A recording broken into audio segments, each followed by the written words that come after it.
What's up, guys? This is the Ambush On Ferrix set that came out on August 1st that retailed for $70.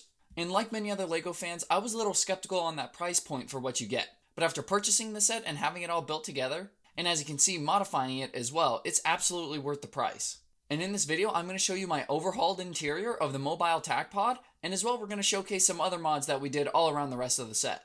The first thing we'll go over is the small amount of mods that I did to the speeder bike. So near where your driver or pilot sits, I'm not sure which one it would be for a speeder bike, you can see I added an extra weapon holster on this right side here so you can hold 2 weapons on the right and 1 on the left. But there's still an exposed stud on this side, so if you wanted to have 4 weapon holders, you totally could. Towards the rear of the speeder bike, I gave it more of a proper exhaust look, and I really just wanted to make this feel more like a solid structure. It was very flimsy and fragile before with nothing really going on the inside, so I just wanted to reinforce it a little bit, but also add some detail in the process. You can see I got an extra lasso / whip piece with this set, so I went ahead and tossed it on there for a little bit of extra detail. And then I wanted to smooth out the transition that these top bars had into this front end piece here. Originally it was very abrupt and it didn't look like it was very well connected. So I just added some extra pieces up at the front to help cover up that empty space, and as well added 1 blaster in the process here.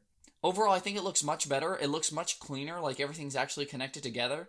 Initially, I didn't really plan on modifying the speeder bike. The main focus was going to be the Mobile Tac-Pod. Once I fixed up the front end here and made it look a little bit better, I decided to do a few more things here there to help bulk up the entire speeder bike. Now that we finished up with the speeder bike, we can go on to what everybody really wants to see, and that is the Mobile Tac-Pod. So as you guys saw in the thumbnail, the title, and everywhere in this video, I obviously amped up the interior of this craft, but I also did a little bit on the outside. On both side doors, I went ahead and added some more extra smooth tiles to help add some depth and some different details to the side doors rather than just the exposed studs. On the 2 front panels that are sitting at an angle, I went ahead and added these little bar pieces that help smooth up to that Nexo Night Shield. Moving on from the front though, let's go ahead and talk about the wings. I actually extended them by 1 stud. For all the mods that I did to this set, I had to rewatch every tiny glimpse that we got of the Mobile Tac-Pod in any of the Andor trailers. So the few glimpses that I got in some of those trailers is what I based most of my mods on. And the wings of the LEGO set looked like they were just a smidge too short when they were in the flying position. So I went ahead and extended them using these smooth pieces on the top as well as the bottom here. Before we move on to the turret that you guys have gotten a few glimpses of, I did a little bit more work to the main body. These large exhaust portions on the bottom here, they looked a little too small in the standard LEGO set, and like I said, from the few glimpses that I got from the Andor trailers, it looked like they needed to be a little bit larger and a little more beefy. So as you can see, I extended it out by just 1 brick length or 3 plates right here, and then I used some cheese slopes to help smooth it out, and as well added 1 wedge piece here so it didn't look so out of place. Originally, I wasn't going to add an extra wedge piece, but this looked way too funky with the extended out exhaust, so I had to add it on there, and now it looks just fine. And just underneath the turret, I added a little bit of an overhang on this rear end detail near the engines here.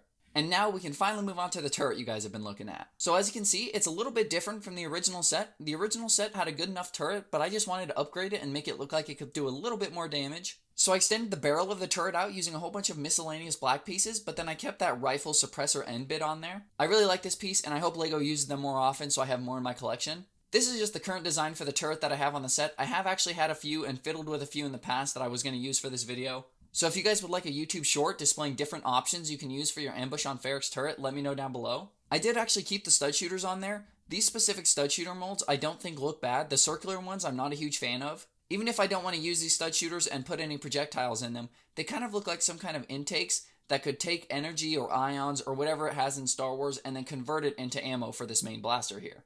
I'm really happy with the new look of this turret. The only downside is, compared to the original set, it can't rotate 360 without angling up like that. But you can easily remedy that by rotating these pieces so now it feeds into the side intake if you wanted to add 1 more stud on there, and now it can go over the sides just fine. Like I mentioned though, this is only the current design that I'm using for this set. If you want a YouTube short displaying some more options and some variety, let me know down below. And now finally, after covering all those exterior mods, we can go to what everybody's been waiting for, the overhauled interior space.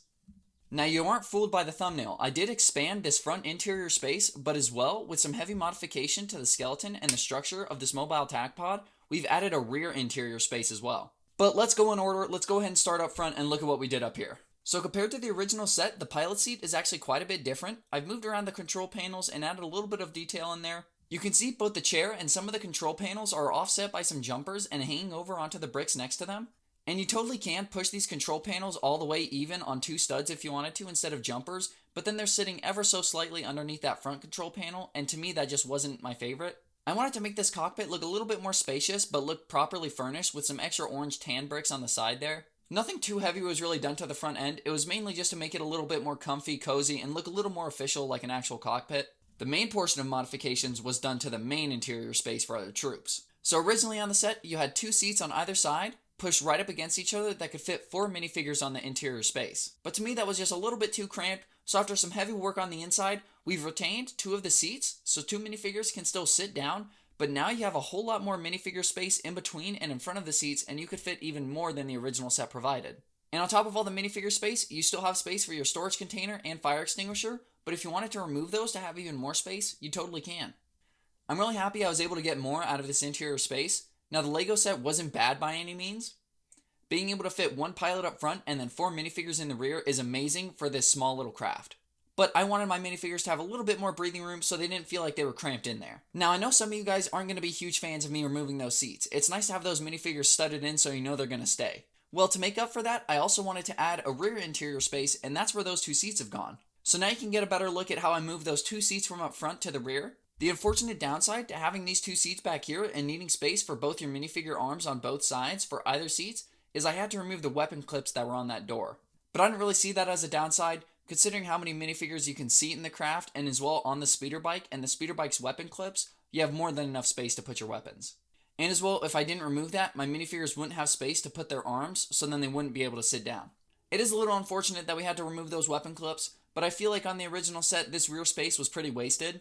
An entire rear door to have no minifigure space and only 2 blaster pistol clips wasn't really my favorite. So after messing with the skeleton of the ship, we've added a whole lot more space back here and a whole lot more minifigure space overall. Alrighty guys, well that pretty much covers all the mods that we did to the Ambush on Ferrix. I'm hoping soon enough people will start buying this set for the figures, and then this ship will pop up on eBay just by itself, because I want to have a small collection of these Tac-Pods. I want to see if I can score a few of these Tac-Pods and then modify them for different purposes. One being a heavy attack one with a ton of blasters and armor, another one being maybe more of a VIP or a scout ship kind of thing. I'm not too sure what I'll do, but there's definitely room to have a lot of different variations on this Tac-Pod. But I hope you guys enjoyed this video. Make sure to subscribe down below so you can stay up to date on any future mod or alternate build videos that we post. Especially with this most recent wave of LEGO sets coming out, we have a lot of work ahead of us. I hope you guys enjoyed, and if you have any suggestions for mods that you want me to do to this set, or mods or alternate builds in general, leave them in the comments below, and I'll see you guys next time. Peace, fellas.